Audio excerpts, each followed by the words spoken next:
The 50s was the decade when the straitjacket imposed by the recent war was loosened a little, and rock took full advantage.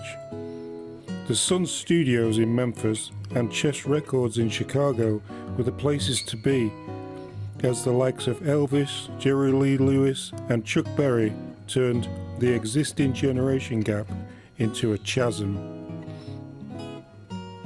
Though he did not always appear in vision, Bill Haley reaped the rewards as rock helped Hollywood bring in the younger generation, even if a few seats were slashed in the process.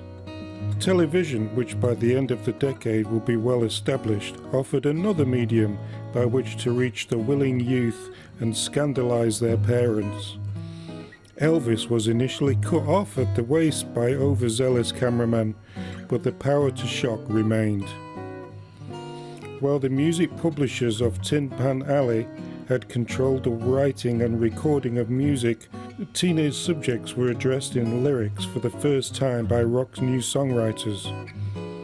Chuck Berry's songs of romance, frustration and homework appealed to white and black, male and female alike, while the Brill Building turned out similar quality pop from the pens of Neil Sedaka, Carole King and others.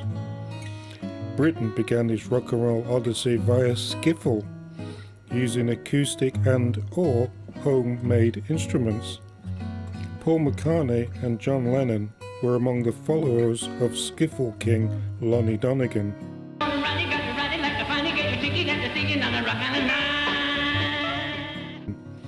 The electric guitar was still a rarity, but when Brian Rankin got hold of a real Fender Stratocaster from the States, he was on his way to becoming Britain's first guitar hero, fronting the Shadows as Hank B.